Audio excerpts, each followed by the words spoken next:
Helgen. For the Dragonborn, this place marked the beginning of his legendary journey. But what if, for this Dragonborn, it wasn't the beginning, but a return? Imagine a Dragonborn who has already walked the path of prophecy, faced every challenge, and mastered every shout.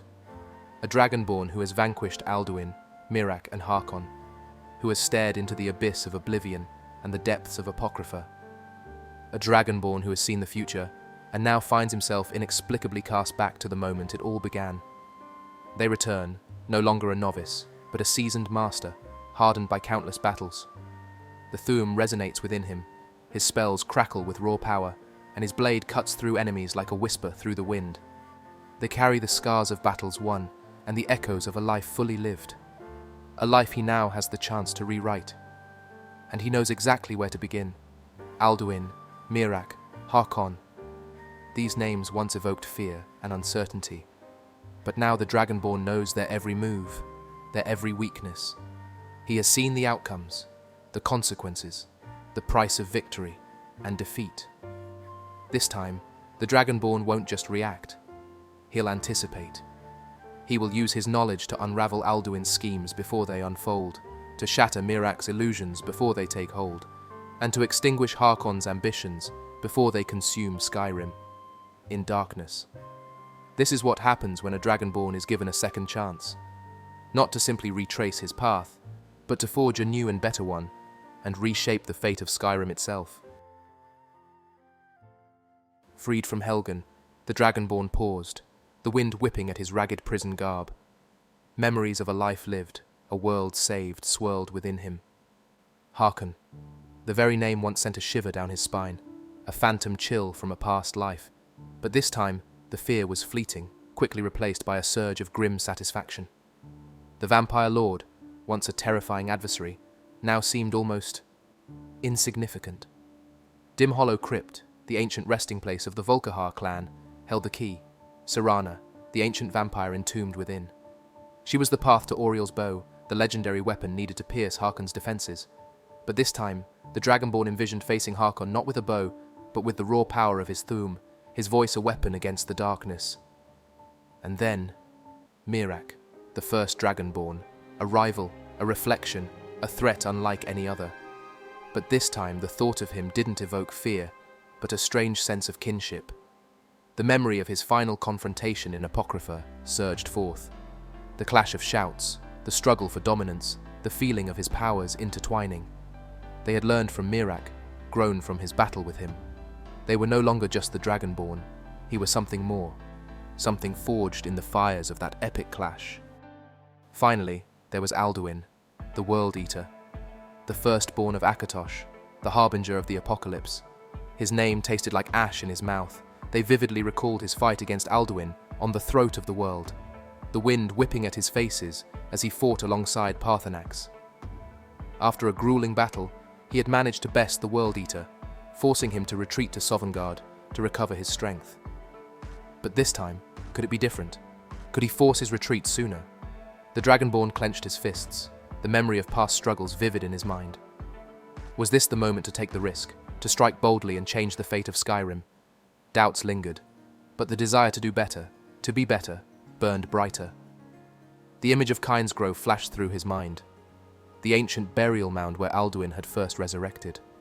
Perhaps a confrontation there, with the element of surprise on his side, would be enough to send the World Eater fleeing back to Sovngarde. It was a risky gambit, but the Dragonborn knew that a swift victory over Alduin would be crucial in preventing widespread destruction and chaos. A nagging doubt lingered in the back of his mind. What if, in his attempts to reshape the timeline, he inadvertently made things worse? But then, a surge of resolve coursed through him. They were not the same Dragonborn who had first faced these challenges. They had grown, evolved, become something more. And most importantly, he carried within him the very soul of Miraak, the first Dragonborn. His essence, his knowledge, his power had been absorbed, amplifying his own abilities far beyond his previous limits. No, he were not the same. They were stronger, wiser, more capable than ever before. Fear had no place here. This time he would dictate the terms. This time he would forge his own destiny. But there was one crucial difference between this confrontation and his previous battles. Before, he had faced these foes clad in the finest armor, wielding the best weapons, and adorned with enchanted jewelry. Now, he stood in rags. They weren't foolish enough to confront a vampire lord, the first Dragonborn, and certainly not the World Eater himself, unprepared. They needed a weapon, a powerful weapon, and he knew exactly where to find it. Riften, a city known for its thieves and shadows. An unlikely stop on the path to saving the world, perhaps. But the Dragonborn wasn't heading there for gold or glory. They sought a specific tool for a specific task. Chillrend, the frost-enchanted glass sword, a weapon capable of piercing even the toughest dragon scales. With Alduin's shadow looming over Skyrim, every advantage was crucial. And so the road to Riften became a strategic necessity, a detour that would ultimately lead to the World Eater's downfall. The Dragonborn entered Riften with a clear objective: retrieve Chillrend from Riftweald Manor. The city was shrouded in mist, its narrow streets winding like a labyrinth between dilapidated houses.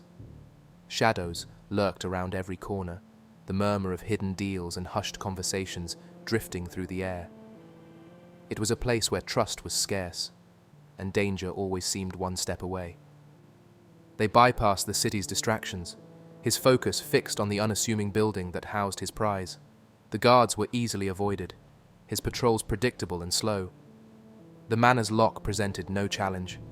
With a quick, practiced hand, the Dragonborn slipped inside, moving through the darkened halls with silent familiarity. They located the hidden entrance to the basement, a simple bookshelf concealing a staircase leading down into the depths of the house. Chillrend was within reach. The basement was a death trap, a testament to Mercer Frey's paranoia. Pressure plates lined the floor, tripwires crisscrossed the corridors, and the glint of poison darts reflected in the dim light. But the Dragonborn was undeterred. They moved with a practiced grace, his senses alert, his every step calculated to avoid the deadly snares. They reached the chamber where Chillrend was kept. The sword, bathed in an ethereal blue light, seemed to pulse with a life of its own. The Dragonborn approached the display case, his fingers already knowing the precise movements to unlock the intricate mechanism. With a subtle click, the case swung open, revealing the frost-enchanted blade in all its glory. The Dragonborn lifted Chillrend, the weight of the weapon familiar and comforting. It was more than just a sword. It was a symbol of his past victories, a promise of battles to come. They secured the blade at his side, the scabbard a perfect fit. Then, with the same silent grace he had employed on his entry, he retraced his steps, leaving the manor of the leader of the Thieves' Guild undisturbed. The Dragonborn turned his gaze north, towards the snow-capped peaks and the looming shadow of Alduin. 5 days, maybe 6 at most, until Alduin would arrive at Kynesgrove. Until then, he had much to do. In a typical playthrough, the journey from Helgen to Kynesgrove is a lengthy one. It involves multiple quests, encounters with key characters, and a gradual ascent to power. However, our Dragonborn isn't following the usual path.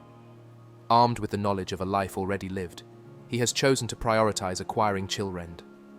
This powerful weapon will give him a significant advantage in the upcoming confrontation with Alduin. This decision drastically alters the timeline, allowing him to reach Kynesgrove much earlier than expected. But why rush to an empty battlefield when Alduin won't be there yet? Instead of waiting idly, he will use this opportunity to prepare, gather allies, and lay the groundwork for future victories. And what better place to start than with the vampire hunters of Fort Dawnguard? Fort Dawnguard, a relic of Skyrim's ancient past, bore witness to countless battles against the forces of darkness. Its walls, etched with the scars of forgotten wars, whispered tales of valor and sacrifice. Now, it stood as a bastion of hope against the growing darkness.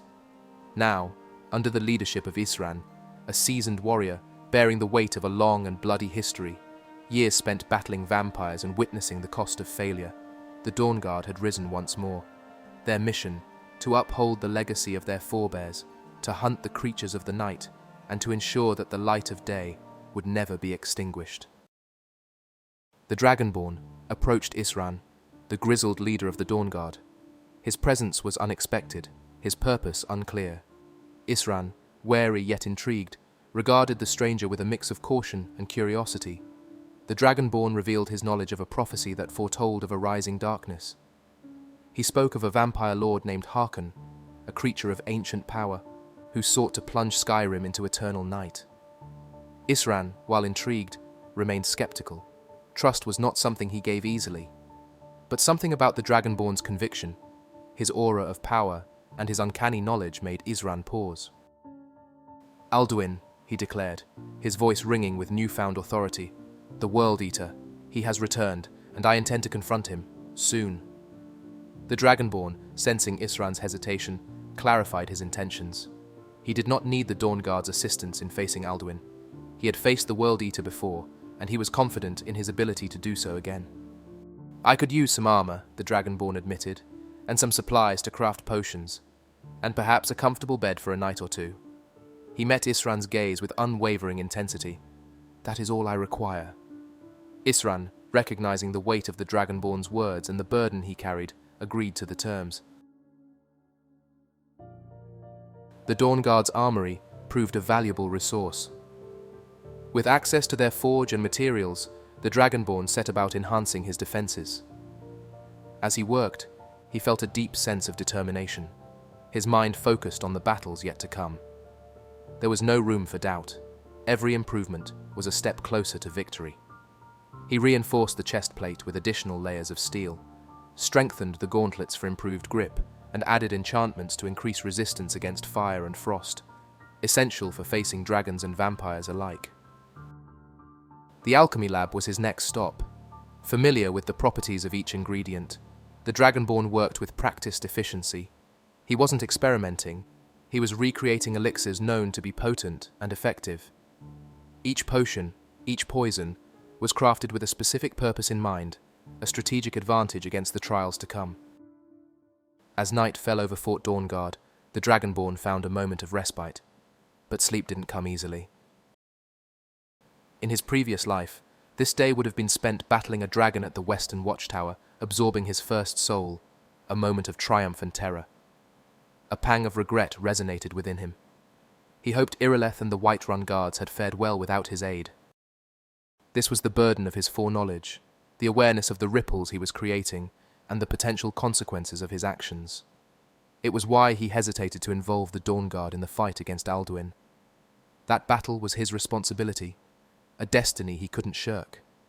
But Harkon and Serana, he would free her from that icy prison, not for her aid this time, but in recognition of her past loyalty, her unwavering companionship through trials that now seemed a lifetime ago. He owed her that much, but he would face the Volkihar clan alone. The Dragonborn moved with casual confidence, his steps echoing through the empty halls of Fort Dawnguard. Dimhollow Crypt would be a simple diversion, a brief stroll down memory lane. This was merely a quick stop on the way to the main event, a chance to stretch his legs, loosen up his muscles, and maybe acquire a new toy or two. Dimhollow Crypt loomed before him, an imposing edifice of ancient stone, half buried in the snow-dusted earth. The Dragonborn moved through the crypt with an almost bored familiarity, noting the absence of vampires.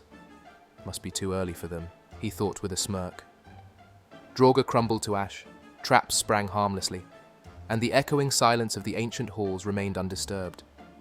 It was strange, he mused, that the Greybeards hadn't attempted to contact him yet. But then again, he hadn't used the voice at all in this timeline. Perhaps that was the key. He'd never truly understood how they sensed the Dragonborn. Was it the Thuum itself that acted as a beacon? Or was it tied to the slaying of dragons, the absorption of their souls? He considered the timing of their summons in his previous life. It had coincided with Alduin's return, just as the prophecy foretold. Perhaps their awareness was triggered not by the Dragonborn specifically, but by the re-emergence of the World Eater, the ancient prophecy ringing true once more. He reached the chamber, the familiar sight of the brazier puzzle, and that damned central button, bringing a grimace to his face. He still felt the phantom sting of that blood ritual, the unwelcome chill of its magic. He briefly wondered what would have happened if the vampires had arrived later, if the vigilance of Stendarr had stumbled upon this place and attempted to open the seal. Would their righteous blood have sufficed? Probably. He suspected the lock simply required the essence of a living being, regardless of moral alignment. No matter. It was time to wake this sleeping princess.